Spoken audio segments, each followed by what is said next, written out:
about her interesting research on plant hormones, and specifically the mechanisms of ethylene signal transduction, auxin biosynthesis, hormone pathways crosstalk, and translational regulation of hormone responses. Dr. Stepanova is an associate professor of plant biology and genetics at North Carolina State University. She also co-leads the Plants for Kids program, which is a bilingual public outreach program. If you're interested in synthetic biology and you are a high school teacher, I recommend that you connect with Dr. Stepanova because soon she will run a synthetic biology workshop for high school teachers.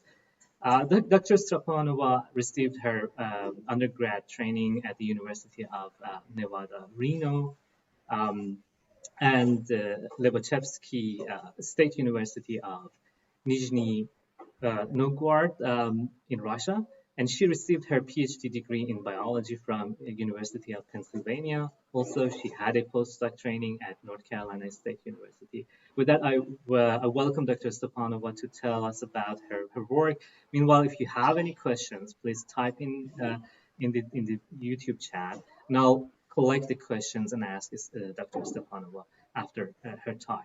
I'll remove myself from the screen, and Dr. Stepanova, please go ahead. Hello, everyone, and thank you for this opportunity to share with you some of the work that we do in the Alonso Stepanova Lab at North Carolina State University. Given the online format of my talk today, and that I cannot see the faces of my audience, to promote some interaction, I would like to encourage questions throughout my talk.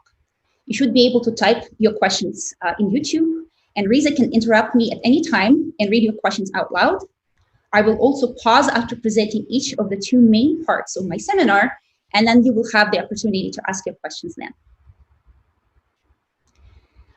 All right, we're a plant lab working primarily on Arabidopsis, tomato, and tobacco. The overarching goal of our research is to decipher the molecular mechanisms of plant adaptation and phenotypic plasticity. What we would like to understand is how plants perceive a multitude of signals, how they interpret this information, and produce appropriate responses. They are able to coordinate their growth and development with the environment and survive and reproduce in even hostile conditions. Turns out that at the heart of the signal integration process plants utilize lies a small set of plant hormones. There are 9 major classes of non-peptide hormones known in plants that are all listed on this slide. And my group's research focuses on the study of 2 of those hormones, auxin and ethylene, and on understanding the molecular mechanisms of biosynthesis and action of these 2 growth regulators. Auxin is an essential plant hormone. It is involved in nearly every aspect of plant's life, from embryo development to organ senescence and abscission, plants' responses to gravity and light, establishment of shoot and root architecture, fruit ripening, and meristem maintenance are just a few of the examples of the processes known to be controlled by hormone auxin. One of the biggest challenges our group was involved in is the deciphering of the molecular pathway of auxin biosynthesis in plants. It looks simple, but actually before we had that very simple 2-step pathway on the map, we started out with more than 20 steps, and we had to weed all of them out. And through the work of our laboratory and several other groups, we were able to establish how auxin is made. And as shown here, it's produced out of amino acid tryptophan, very simple 2-step pathway. And the second hormone that we study, hormone ethylene, is also a major regulator of a number of different processes, from seed germination, shown here, to programmed cell death. Perhaps ethylene is the most famous for its ripening effects, but it's also a culprit for fruit and vegetable spoilage. So studying ethylene has major economical importance, as you can imagine. One of the most significant contributions our group has made in the ethylene field is the discovery that this hormone can regulate translation of specific transcript and the characterization of the molecular mechanisms of such regulation. Given that the majority of my audience today are not geneticists, this work is published, I will spare you the details, but we'll just say that in the absence of this regulation, plants become completely insensitive to hormone ethylene.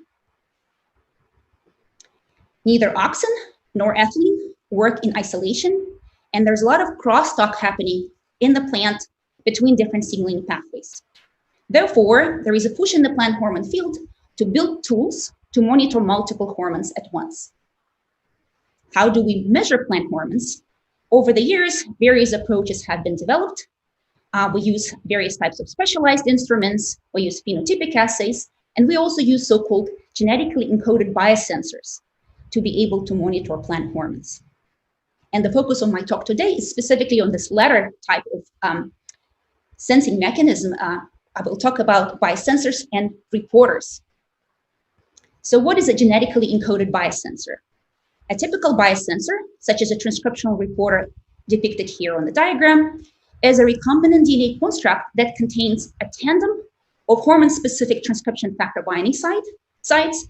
This is the part of the construct that confers hormone-responsive behavior to the sensor. A viral or synthetic minimal or core promoter. This is the part of the gene that recruits RNA polymerase and the basal transcriptional machinery. A coding region, such as that for a fluorescent protein that enables the visualization of the sites of reporter activity. A subcellular targeting tag, such as a nuclear localization signal that allows us to send fluorescent protein of interest to the desired subcellular compartment. And finally, a terminator that is required for proper RNA processing and translation. Individual reporters of that type, such as DR5 for auxin, EBS for ethylene, TCSN for cytokinin, have been described for many plant hormones. And what we're doing, we're working on multiplexing several of such reporters into a single construct. We're using both previously characterized transcriptional sensors, as well as building novel synthetic reporters and stacking them all together. So how are we doing this? To generate and stack our constructs, we're using the so-called Golden Braid 3.0 technology, developed by Diego Orzaiz and Tony Granay's groups at IBMCP in Spain on the basis of Golden Gate. The method relies on type 2S restriction enzymes that recognize one sequence of DNA, but cut in a nearby location of any sequence that is in a sequence-independent manner, making it possible to generate user-defined overhangs and thus enabling us to assemble our fragments of interest in a desired sequence. And through reiterative rounds of restriction enzyme digestion and ligation by ligase, by alternating the temperatures between 37 degrees and 16 degrees, we're able to assemble multi-fragment constructs in a rapid and very efficient manner. In Golden Braid, the overhang sequences flanking each of the fragments that we want to put together follow specific grammar, which enables us to reuse the DNA parts we make in multiple constructs and allows them to share those pieces, those fragments, those DNA parts with the community. Once individual reporters are assembled, they can be combined using reiterative rounds of cloning, 37 and 16 degrees, restriction enzyme plus a ligase. Okay, let's say we can make those reporters, but how many fluorescent proteins can we distinguish in the same cell at once? Spectrally, we can only reliably detect 3 colors at a time, something in the blue spectrum, something in the green or yellow spectrum, and something in the red spectrum. But we should be able to distinguish more than 3 proteins if we send our fluorescent proteins to different subcellular compartments by attaching specific targeting signals to our constructs. If we have 3 fluorescent proteins times 3 localization signals, we have enough capacity to distinguish between 9 reporters, in this case for 9 hormones. One of the potential problems with construct stacking is gene silencing. This is an RNA interference-mediated process that results in poor expression or even complete shutdown of the transgene of interest. And in some cases, also in the downregulation of sequence-related host genes. Thus, when multiplexing, we have to try to minimize the frequency of silencing. And the way we approach this is we developed a set of rules that are meant to minimize the likelihood of silencing, such as diversifying fluorescent protein sequences. What we do is we take advantage of the fact that multiple triplets of nucleotides code for the same amino acids. So we can generate multiple nucleotide variants of fluorescent proteins. So they're the same at the amino acid level, but different at the nucleotide level. We have 3 different red versions, 3 different yellow versions, 3 different blue versions of fluorescent proteins that do not silence each other. We also avoid using native DNA parts that is, we basically use non-endogenous and synthetic elements. That is in order to avoid silencing of native genes or host genes in the plant that we are introducing the transgene into. We also do not recycle any DNA parts. To be able to do that, we had to generate a collection of divergent synthetic minimal promoters and terminators. And also, when we carry out transient assays, such as those in tobacco, we co-express a silencing suppressor protein, P19. And to detect specific hormones, we needed to choose the best hormone-responsive elements. How did we go about that? Well, we asked the experts. I mentioned that our expertise lies in the field of auxin and ethylene, but we had to talk to our colleagues working on other hormones to identify the best elements that are recognized by transcriptional master regulators of other hormone signaling pathways. Basically, we talk to people who know stuff and we follow in their recommendations. Turns out that having a desired sequence on paper is a long way from having it made. As it turns out that commercial companies such as IDT, Invitrogen, and others are often unable to synthesize highly repetitive sequences. So we developed a method, briefly summarized in this slide, that takes advantage of golden braid and allows us to make repetitive promoters. I don't have time to explain how this technology works, but I'll be happy to share that after my talk. But the basic idea here is that we synthesize repetitive sequences with random spacers in between. And then we remove those spacers enzymatically using golden braid.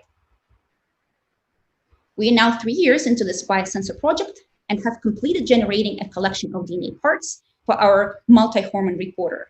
We've made 30 hormone-specific distal promoters for 8 out of 9 hormones. We have 27 synthetic viral core promoters. We have 18 subcellular localization tags, 27 coding regions for various enzymes and fluorescent proteins.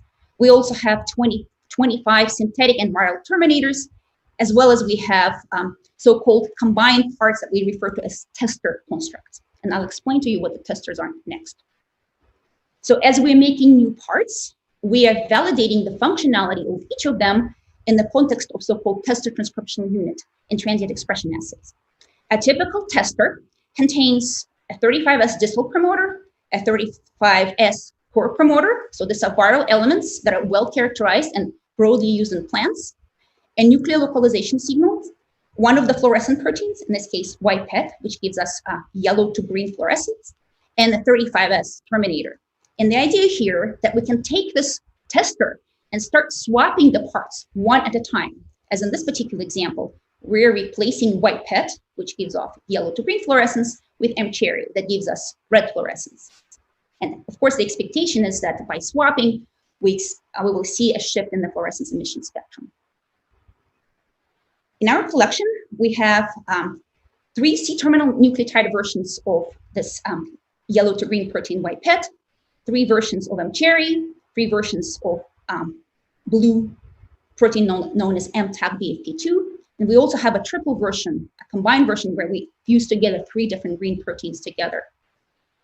Please forgive me the fairly low quality of those images, as these are not confocals, just fluorescent scope images. It would have been for us prohibitively expensive to characterize over 100 DNA parts with a confocal, so we're using a regular fluorescent microscope for confirming that our parts work in the context of tester transcriptional units. So these were the C-terminal fusion constructs. These are the N-terminal fusion constructs, same idea. And these are subcellular localization tags. We have 4 different versions, 3 individual ones and a combined version for the nucleus. We have 3 different versions for sending out proteins to mitochondria, 3 for peroxisomes, and 3 for plasma membrane localization.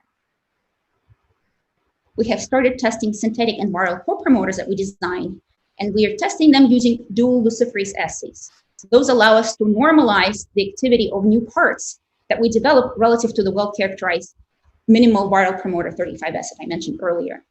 So this is one of the transient assays I'm showing here, and you can see that a couple of different core promoters that we're testing this assay are outperforming the classical 35S core promoter.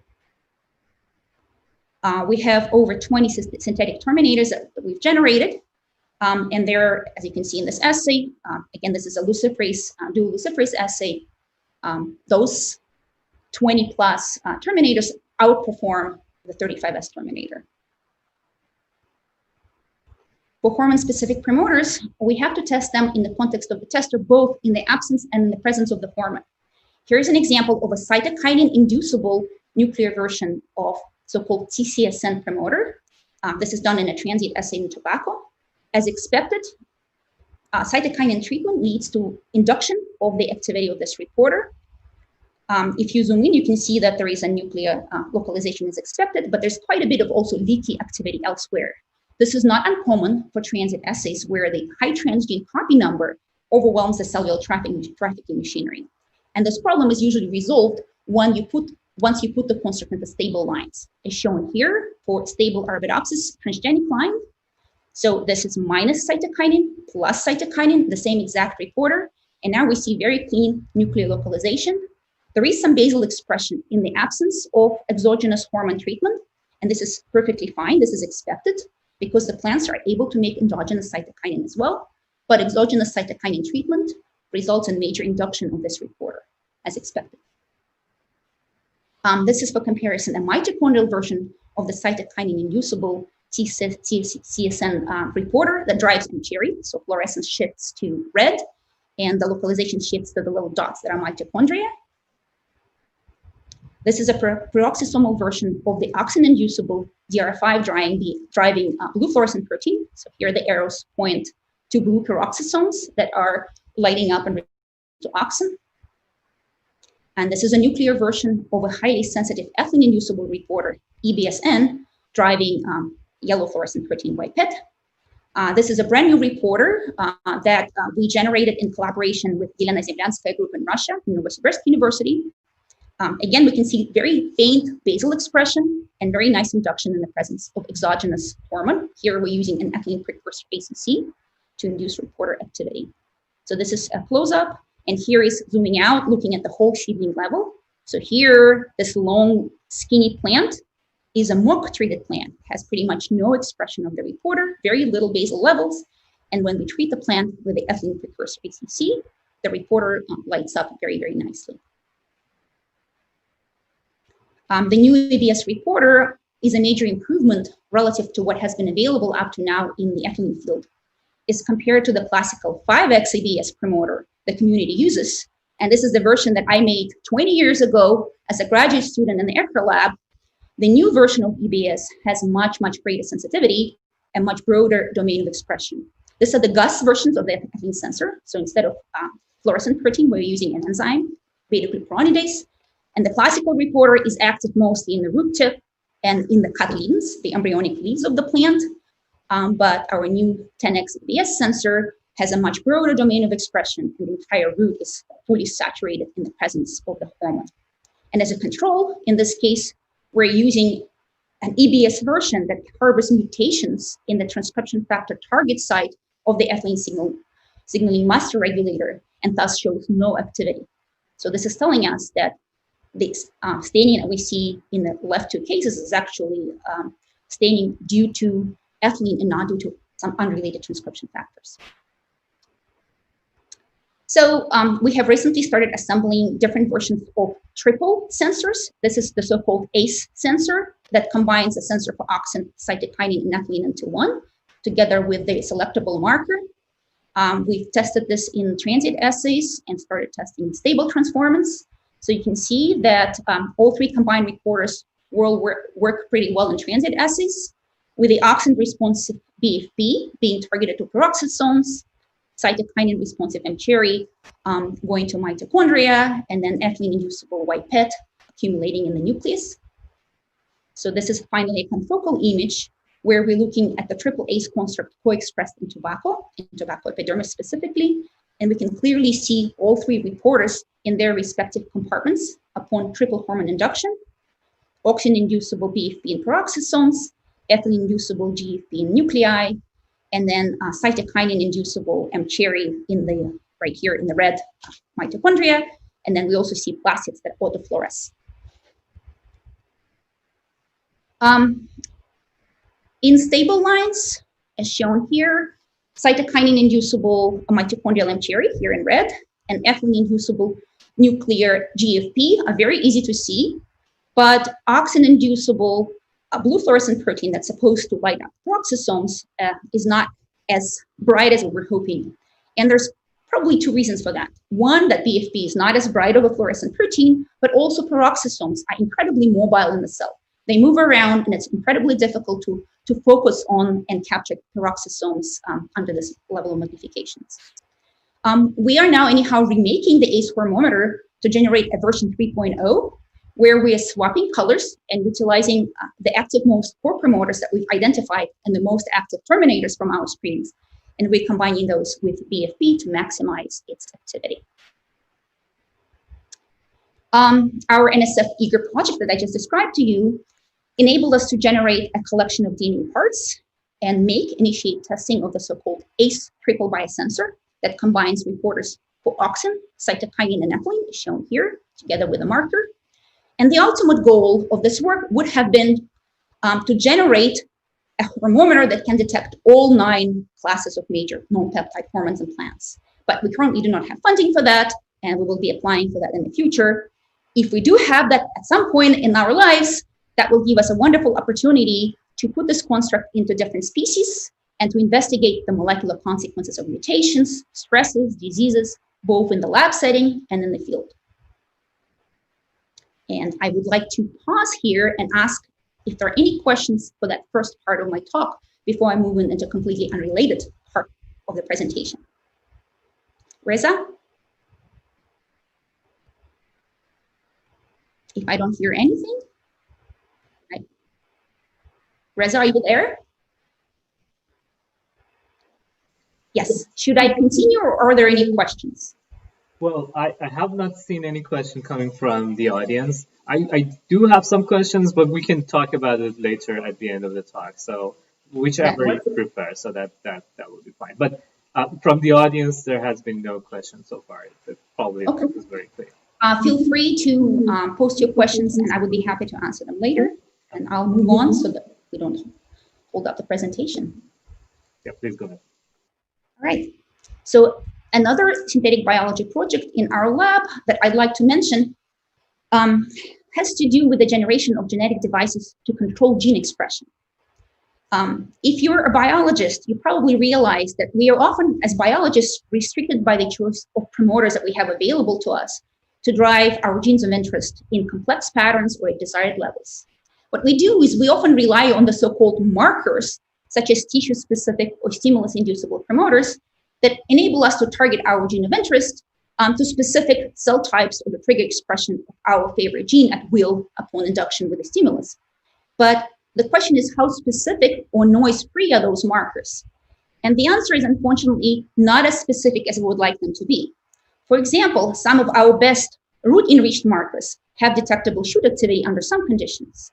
And our best epidermis-specific markers often show low levels of subepidermal expression. And this type of leakiness of our best tissue stimulus-specific marker genes is a very common, widespread phenomenon in plant biology and actually in biology in general.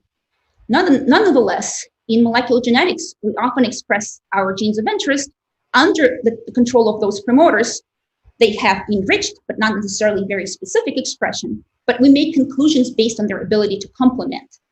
Furthermore, for some tissues or stimuli of interest, we do not even have good specific promoters that we can use. So we started wondering, is there a way that we can derive new patterns of expression, more narrow patterns of expression from a limited collection of existing promoters? In theory, new, more specific patterns of gene expression can be obtained using genetic devices that recapitulate Boolean logic that is widely used by engineers. In simple terms, one can restrict expression of a gene of interest if conditions A and B are met using the so-called logic AND gate. In our case, the gene of interest will only be expressed in tissues where both A and B are simultaneously active.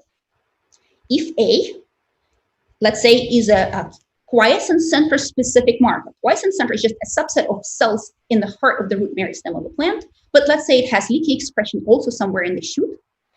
We have a second promoter or second marker that is expressed ubiquitously throughout the root. And if we are able to combine those two inputs, we should be able to subtract undesired domains of expression, and then the output gene will only be active in the desired quiescent center subset of cells. using just the classical Boolean AND logic. Likewise, many other derived patterns of expression should be obtainable using other types of basic logic gates. Okay, but how can that be accomplished at the molecular level? Several methods have been devised. I'm going to just present one, the simplest one probably for the audience to capture. Imagine a dimeric transcription factor that requires two subunits, A and B, to be co-expressed at the same time in the same cell for the output gene to be activated. If you only have A or only have B in a particular cell or in a particular time interval, you will not turn the output gene on. So this is a very simple transcription factor-based AND logic gates. This is a great strategy, but it has its limitations. For example, there's limited scalability of this approach due to a finite number of characterized transcription factors. This strategy also suffers from cross-reactivity and leakiness issues. You can imagine that the transcription factor from a heterologous system, let's say from humans expressed in plants, will have a plant ortholog, and that ortholog may pair up with a subunit from a human source, and hence you will have leaky activation of a gene of interest. So we propose a new system that overcomes these critical limitations. Our system is based on CRISPR and tracker RNAs as our A and B inputs. A and B, our CRISPR and tracker RNA, will hybridize to one another through the region of base pair homology to form a dual guide RNA. And that dual guide RNA will then assemble with the nuclease dead version of Cas9, dCas9, that we're converting to transcription factor by fusing it with a transcriptional activation domain. If CRISPR RNA is driven by one promoter, such as this quiescent center specific promoter that has leaky expression in the shoot, as I showed you earlier, our tracker RNA, our B input, is driven by a root promoter, but it's ubiquitously active in the root. And let's say our Cas9 transcription factor, Cas9 activation domain fusion, is expressed ubiquitously throughout the cell. By combining those three inputs, the output gene will only be activated specifically in that quiescent center region of the root, simply because this is the only place where all three components will be co-expressed. The advantage of this system is that it's highly scalable, it's tunable, it's compatible with all logic gate designs, and it's actually very easy to design and wire. So where does the scalability come from? Well, for the functional guide RNA to form, you need the CRISPR RNA shown here in green and tracker RNA shown here in black to come together and hybridize or pair through the region of homology. And it turns out, if you disrupt base pairing in the so-called stem region, the region of homology between CRISPR and tracker RNA, you will form non-functional pairs that cannot assemble with Cas9, hence the complex will be inactive. But if you introduce complementary mutations that restore the base pairing, restore complementarity, and hence base pairing between the CRISPR and the tracker RNA, you are restoring the activity of Cas9 as well. So that allows us to generate multiple pairs of what we call pseudo-orthogonal CRISPR tracker RNA pairs that will only work against one another, but will be non-functional in combinations with non-complementary CRISPR and tracker RNA. So this design would permit coexistence of multiple independent individual logic gates or a single multi-gate genetic circuit in one cell. So this is a hypothetical example of three co-expressed pseudo-orthogonal AND gates that collect the input of 6 different promoters to drive 3 pairs of CRISPR and tracker RNA that independently control 3 different genes side by side, all through the single Cas9 transcription factor. This is another hypothetical example of a single triple AND gate circuit where 4 promoters of interest drive expression of 2 pairs of CRISPR and tracker RNA that control expression of the 3rd pair that regulates the expression of the output gene of interest, all coexisting in the same cell peacefully without any cross-reactivity, and all through the use of a single dCas9 activation domain fusion.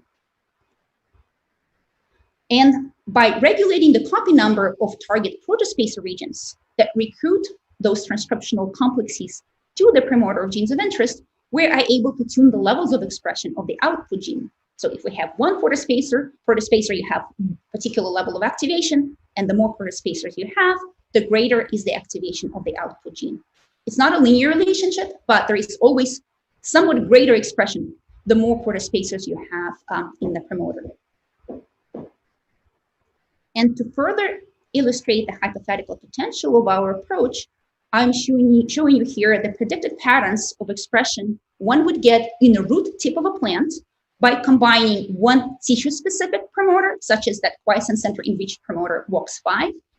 This is a native gene promoter with a synthetic promoter, 10x EBS that I mentioned earlier, that is inducible by the stimulus in the presence of ethylene. So these are the different logic gate designs: AND, NAND, OR, NOR, XOR, XNOR, A not B, and B not A. They require 4 to 7 constructs each to implement, but they're all compatible with one another. And the patterns that we are getting with this, they're not available in nature. So we believe that the potential of our CRISPR-based logic gate system is quite big. Yes. I think if you describe this one more time, one of the students, I guess, is asking how this AND gate specifically, or I mean, that was an example, but they're asking how this logic gate works basically, and how you. Let me come back to the idea again. Yeah. So if you can give an example, for example, OR gate or AND gate, one of them. If you can explain it again, that would be great. Thank you. Okay, so I will come back to the AND gates because this is the only one that I have a cartoon for here in terms of how it would work.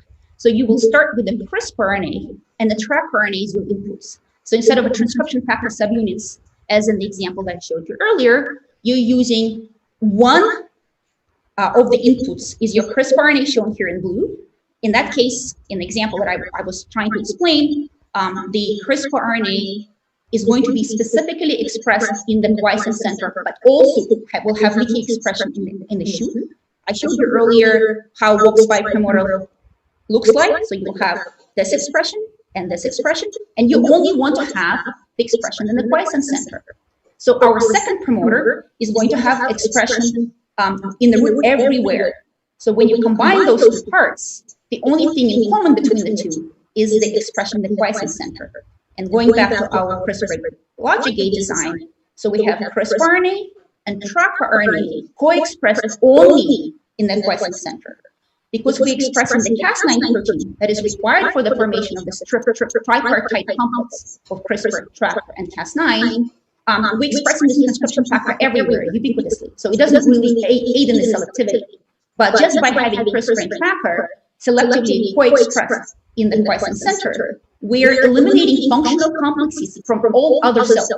As cells that do not have CRISPR RNA and have, let's say, only tracker RNA and Cas9 transcription factor, they will not have the activity of the complex because CRISPR is required for targeting this complex to the specific region in the promoter. If you have no tracker RNA in a particular cell, again, this complex will not be functional because tracker is required for the assembly of Cas9 with the guide RNA. Accordingly, if you don't have Cas9, again, if you only have 2 of the 3 components, you cannot activate transcription because you will not have the activational domain present at the promoter of a gene of interest. I hope this is clear.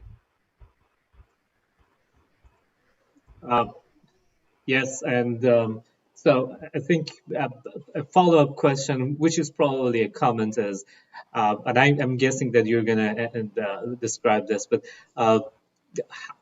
I'm guessing that you are gonna use these techniques for informing your part A of the presentation, yes. Right? So the promoters are dictating where my parts are going to be expressed, and I'm going to show you the experimental data showing you that that strategy works. Okay. Are we good? Should I continue? Yes, please. Thank you. So, like the Hormometer project that I presented first, our CRISPR-based logic, this project is funded by the National Science Foundation, and this is an ongoing project that started in October of 2018.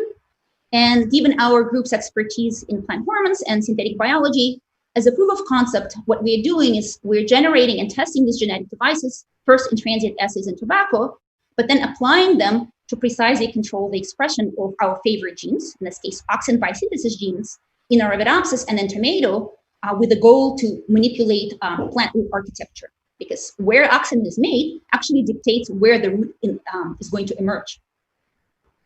So let me show you how we're implementing this in plants.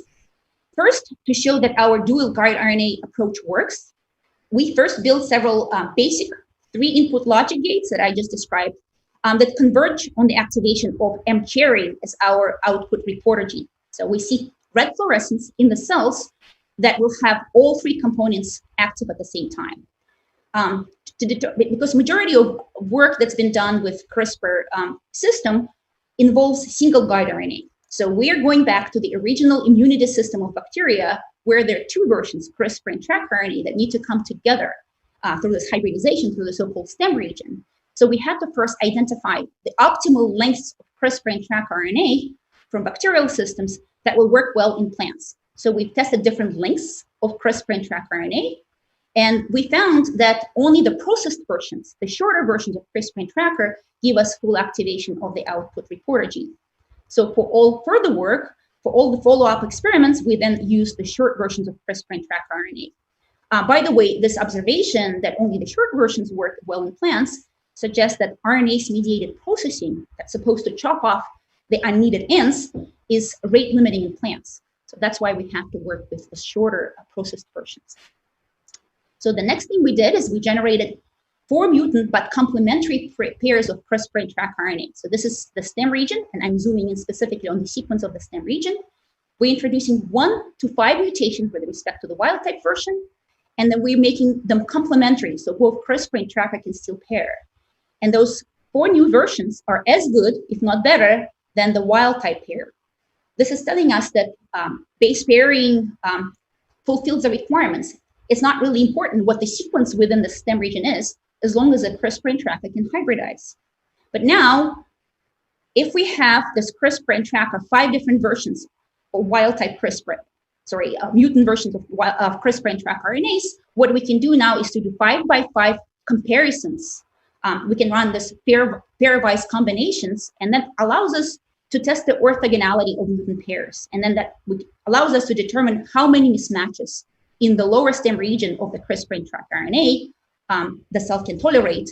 If there is a mismatch and the complex is non-functional, Cas9 will not be able to assemble and the gene will not be turned on.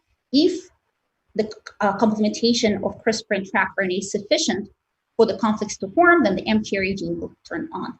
So what we see is only in the combinations with perfect matches in the sequences, 100% complementarity in the stem region between CRISPR and track RNA, can we get full activation of mCherry. A single mismatch in 1 out of 5 nucleotides within the stem region is enough to dramatically decrease the activation of the output reporter. In some cases, 2 mismatches can still give us a little bit of activation of mCherry, but 3 or more mismatches give us absolutely no activity, suggesting that if you have more than 3 mismatches, 3, 4, or 5 within the stem region, we are completely abolishing pairing between CRISPR and track RNA, which allows us to generate pseudo-orthogonal or non-cross-reacting pairs. So this is the actual data to show you what I just showed you in the table format. So this is the matching wild type pair, very nice activation of the mCherry reporter. This is matching mutant version with 5 mismatches relative to wild type. Again, very nice activation. But now when we mix and match, where you have wild type version 1 with mutant version 3 in either combination, in the reciprocal combinations, you get no activity. So this is telling us that CRISPR and tracker pairs with 5 mismatches are non-functional, but we also see that 3, 4, or 5 mismatches are enough to fully disrupt the base pairing, whereas with single mismatch within the stem region or 2 base pairing mismatch in the stem region, we still have residual activity. So 3 or more mismatches basically are needed to make pseudo-orthogonal pairs that will not interact with one another. What this means in the mathematical terms is that with just 5 base pairs of the lower stem to play with, we can generate multiple sets of up to 16 orthogonal CRISPR tracker RNA pairs that are divergent in their stem region by at least 3 bases, allowing us an unprecedented level of logic gate multiplexing. So, and if we also introduce into this equation upper stem mutations in the CRISPR tracker RNA pairs, we have an even greater number of orthogonal gates that can be multiplexed. And to further illustrate that this approach works, we constructed 2 pseudo-orthogonal pairs of CRISPR and tracker RNA that are designed to work with their respective targets. This red pair works to induce mCherry, and that green pair works to induce YPET. So this is red colored, this is green colored. And the idea is, if we mix and match combinations, the non-complementary base pairs with non-complementary CRISPR tracker pairs with base pair mismatches will not be able to form a functional complex, and there will be no activity of mCherry and YPET. And this is in fact what we see. Matching combination, perfect expression. Matching combination, perfect expression. When we have mismatched combinations, in this case with 5 base pair different between CRISPR and tracker RNA, and then you get no activation of the reporter. So what this story is all about is that in Streptococcus pyogenes, dual guide RNA CRISPR-Cas9 transcription activation system was implemented. We used tobacco transit assay to show that the system works. Our orthogonal guide RNA pairs were generated by introducing mutations in various positions of the stem region between CRISPR and tracker pairing region. 3 or more mismatches between CRISPR and tracker stem abolish fully the output gene activity and thus create orthogonal or independent pairs that can be used in parallel. And we can now apply the system to precisely control local oxygen biosynthesis as we study in our lab to manipulate plant root structure. Any questions? I think we're good from the audience. I'll go ahead and I will ask my questions later. Sounds good. Yeah. I will now present a little bit more less intellectually challenging information about the outreach work that our lab is doing. Since 2010, our group has been running a bilingual web-based hands-on program for children in English and in Spanish. We call our program Plants for Kids, and it's targeted at elementary school children.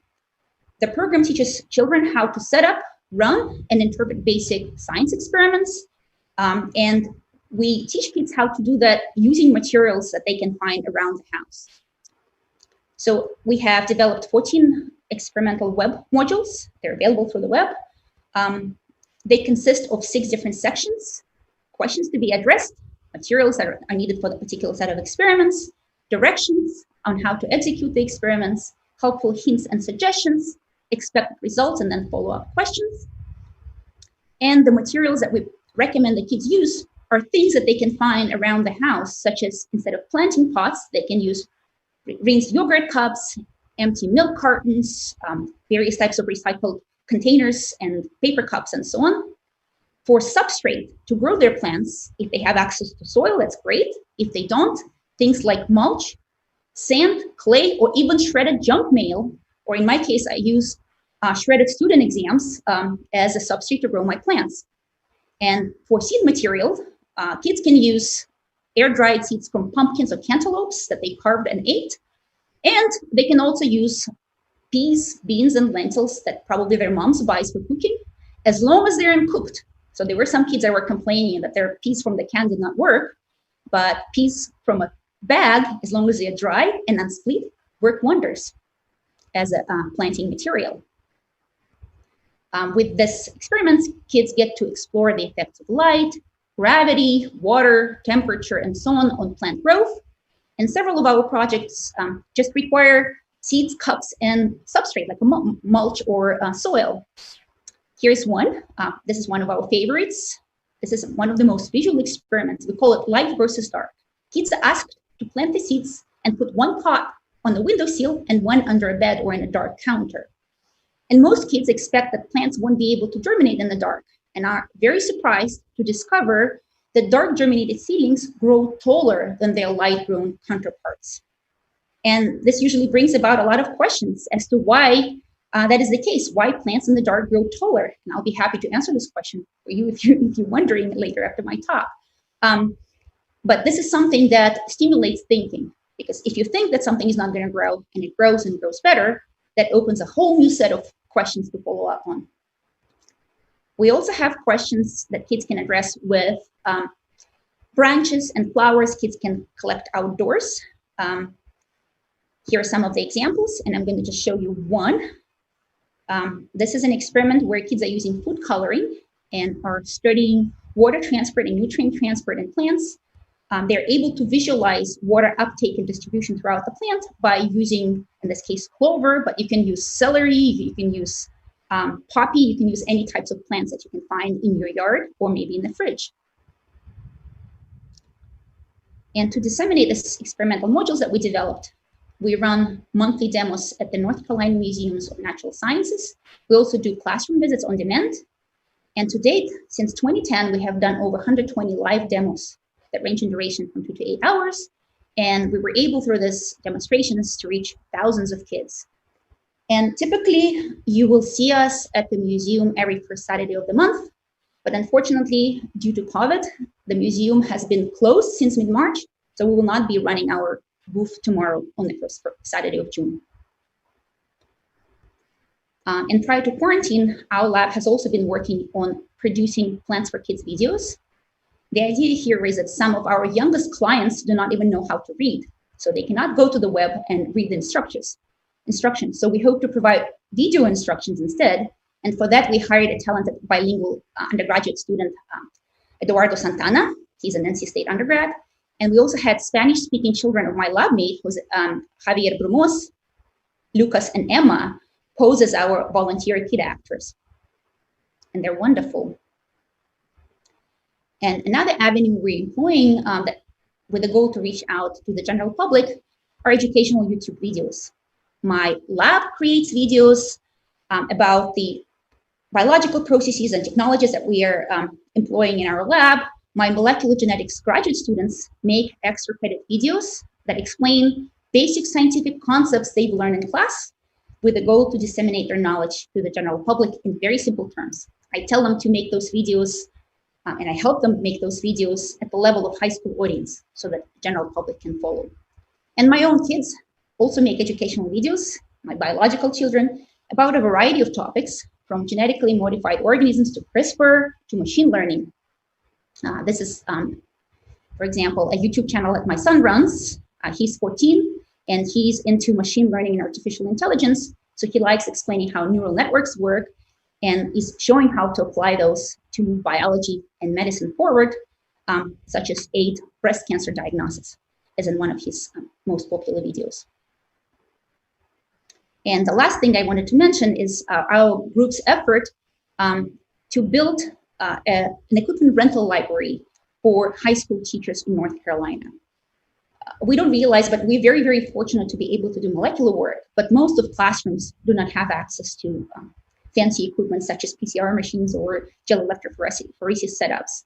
So we hope to be able to train teachers and equip them with the necessary PCR machines and so on to be able to do very simple experiments in their own classroom settings.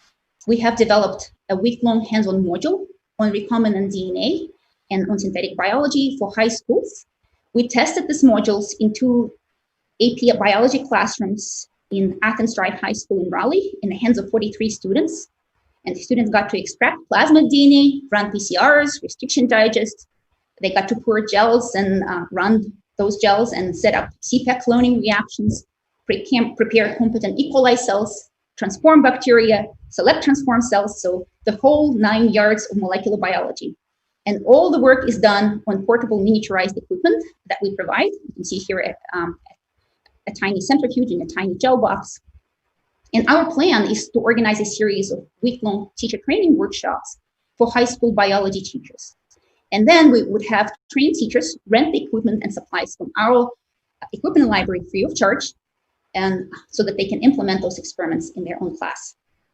And this work is funded by the SCARA grant from National Science Foundation, and also several local biotech companies helping us stock the library with supplies. And our first workshop teacher training workshop was supposed to happen this June, but unfortunately, COVID-19 forced us to postpone the program until next summer. But at least that gives us more time to further optimize our experimental modules, and we hope to, in the future, accommodate more teachers. And with that, I would like to acknowledge my funding sources: National Science Foundation, USDA, and NC State University, my long-term collaborator and co-PI, Jose Alonso, and our talented postdocs and students. Cheng Song is the lead postdoc on the Logic Gate project, and Pathy is the lead postdoc on the thermometer work. Trino is our virologist collaborator from NC State who helped us in the design of viral promoters, and Elena is a bioinformatician from Novosibirsk University in Russia, involved in the design of the synthetic ethylene promoter. And with this, I'll be happy to take more questions. Wonderful, and thank you very much. Let me bring myself back to the screen. If you have questions regarding the talk, please type in the chat section. I'm monitoring the chat section.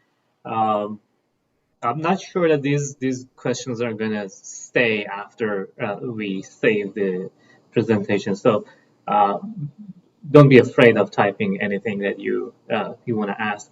But so I do have a few questions, and this is probably of the interest of the general audience. But first, the question that comes to mind is, can you elaborate on the size of the promoters that you're developing? What is the minimal, basically functional promoter that has the activity of a completely active promoter? Mm-hmm. So this is a very good question. So the core promoter, the classical 35S that we're mimicking, is just minus 46. So it's 46 nucleotides long. But this is only enough to recruit RNA polymerase and basal machinery, like general transcription factors. So this gives you very, very low expression level, if any. So then you'll need to bring tissue-specific or gene-specific transcription factors that aid in the recruitment of RNA polymerase and GTX, general transcription factors. So the more copies of the transcription factor binding element you stack together, the greater is the activation. So depending on which level you desire to achieve. In theory, one element is enough, but then you're going to have a lot lower level of activity. And an element could be as little as 6 to 8 nucleotides. That's a typical transcription factor binding size. So most of consensus sequences for transcription factor recognition are just 6, 8, some cases 12 nucleotides. So for a monomer, it's 6. For a dimer, it could be 12. So we were multiplexing usually 10, in some cases 20 copies of the transcription factor binding site. So let's say our sequence is 20 times 10, 200, and we have another 46 nucleotides of the core promoter. So we're under 250. All right, great. And so how sensitive are these promoters to mutations? Like if we have, so do you have any data to tell us, or? We haven't intentionally tested this, but what we do is we change 2 essential nucleotides that based on gel shift assays have been demonstrated as required for transcription factor binding. So we take 2 nucleotides that the amino acids of the DNA binding domain of the transcription factor interact with those particular nucleotides. If we change those nucleotides, swap them for an undesired nucleotide, we fully abolish the activity. This mutant EBS has just 2 nucleotides per repeat that is mutated, 1 nucleotide per monomer binding. So that completely wipes out the activity, but it depends on where the mutations are. Some nucleotides within the binding sites are more tolerant to sequence variations, but some are absolutely fixed. So if you change it to a different nucleotide, you abolish transcription factor recognition. So I would say it's going to be on a case-by-case basis, but because our promoters are multiple repeats of the same sequence, the chances of mutagenizing all 10 at once are pretty low if you're worried about once we put this construct into plants that it's going to start preceding something else due to mutations. Because those mutations likely have to occur in multiple places and similar types of mutations. Yeah, that's indeed very interesting. So if there is background noise, that's my son probably singing, so please bear with me. But so one question that I have from the audience is, and it's a generic question, as they say, could the technique in part 2 be applied for measuring specific bacterial gene expression. Specific what of gene expression? Bacterial gene expression. Yes, so this technology can work in eukaryotes and prokaryotes, absolutely. There's nothing that makes, the only thing is that the promoters that we're using RNA polymerase II promoters to drive our guide RNAs. You would have to replace with bacterial RNA polymerase promoters, right? And you would have to think about including the chain long RNA sequence for ribosome treatment and so on, but the design of the CRISPR and track RNA is transferable to any model. Right. You would just have to swap the promoters and terminators to suit the prokaryotic system. Yeah. Another question that I have is regarding transferring the gene into to plant. How do you do that? It's I'm wondering. How do we introduce a transgene into a plant, for example? So the gene that you have, because I mean with the other cells, like with the let's say other animals, you can circulate that into their blood, or if you have very, very valid question. So we have multiple approaches. The most common approach used by the community relies on soil bacterium known as Agrobacterium tumefaciens. It's a bacteria that normally lives in soil, and actually when it infects a plant, it can cause tumor-like growth. You've probably seen somewhere in the forest, like gall formation, that's thickening on the trunk of a tree, for example. So scientists have equipped this bacteria with the ability to move their genes of interest rather than the genes that make the plant cells proliferate. So we swap those genes for the genes that we want to insert into plant. So bacteria works as a shuttle to deliver our genes of interest into plants. So another approach the community uses is particle bombardment. We use something like tungsten particles that are coated with the constructs of interest, and you use a gene gun, which basically under high pressure shoots those particles into the plant cells, and the DNA will dilute out and enter the cells that way. You can use carbon nanotubes, and you can also use viral vectors. Like in humans, for example, you would use retrovirus or adenovirus to deliver the constructs of interest. We use various types of viruses in plants as well to deliver the genes of interest into the plant cells. That's very interesting. And so another question is regarding the terminators, and I'm assuming that if you have a gene that is going to go and sit in a context of the chromosome, terminators are really essential. But suppose that you have a segment that is not continuous. I think like you have your gene and there is nothing after that. Is the terminator still important and essential? In transient assays, no. We were actually very surprised to find out. So even when we put a random sequence in a transient assay terminator, we're able to get plenty of transcription factor activity as we monitor based on fluorescence. So in transient assays, you overwhelm the system, and RNA polymerase sooner or later is going to terminate your transcript. But in stable transformants, you have to have a terminator, otherwise you are unable to properly process your transcript because you have to cleave and polyadenylate in eukaryotes, the transcripts in the 3' end.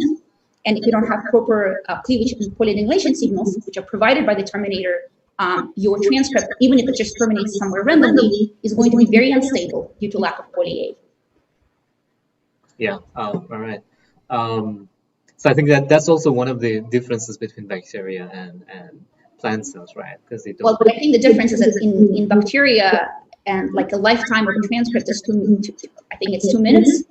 In plants and animals, in eukaryotes, transcripts survive for days, sometimes weeks, sometimes years of time, a single transcript. Yeah. So we're talking very different lifetime of a transcript in eukaryote versus prokaryote.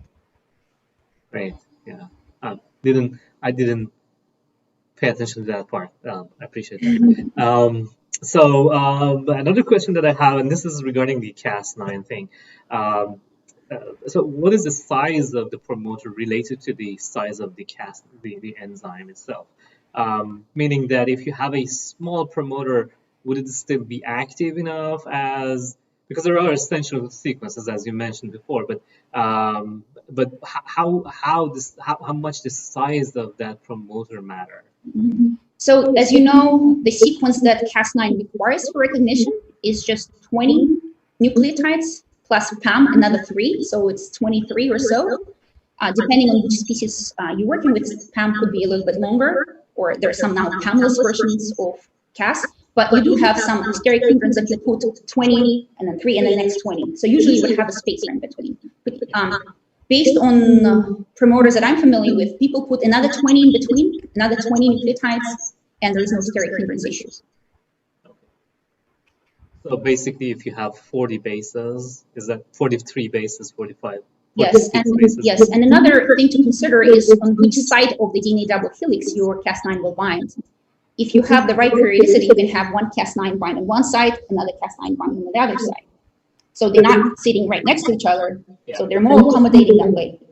Sure, but I mean, I can imagine them since the DNA has a 3D structure, and so they're gonna at some point meet each other and would have a steric hindrance for each other. Those Cas9s. Is that correct assumption or?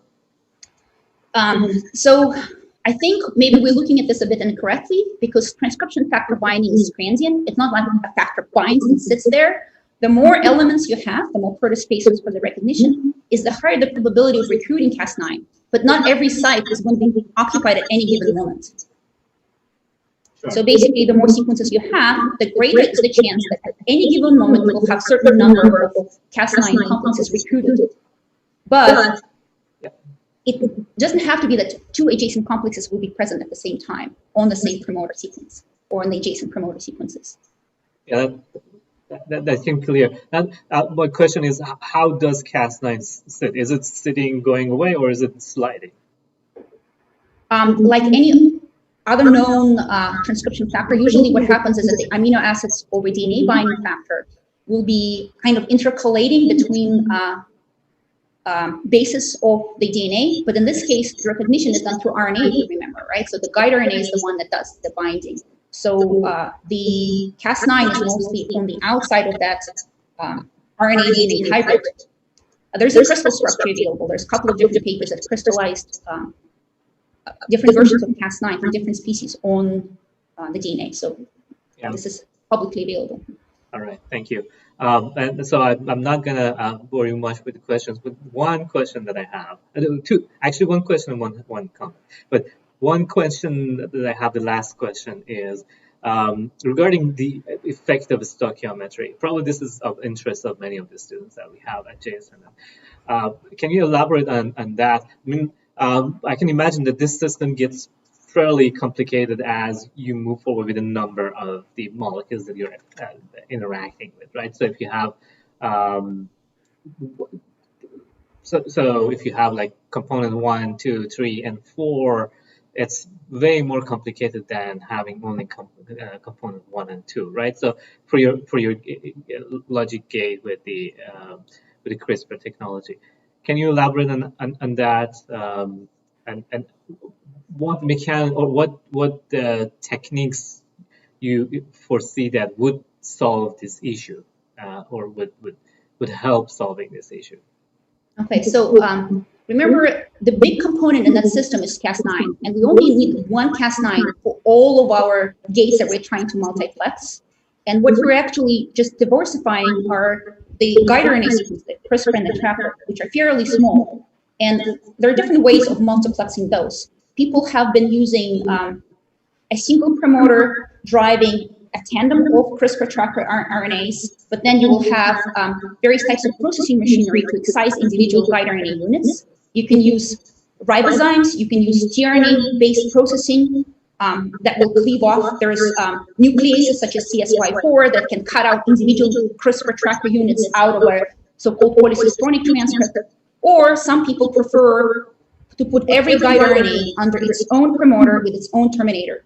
So you will have basically promoter, guide RNA, terminator, promoter, guide RNA, terminator, and you combine them all together. And multiplexing systems such as Golden Gate, Golden Braid, Moklov, TNT, and others, they're very friendly in terms of multiplexing. So we do not see a major issue because we're working with relatively small fragments that are easy to put together. That's interesting, yeah. And so now, the last comment, I think the outreach that you showed is very wonderful.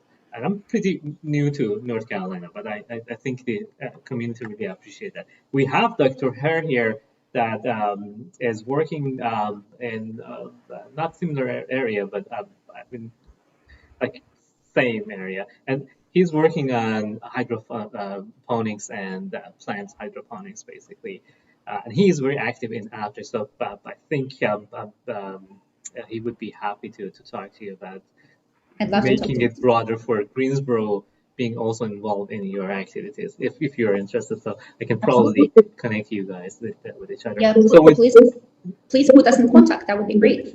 yeah, and so with that, I would like to thank everyone that is online and watching us, and thank you very much, and have a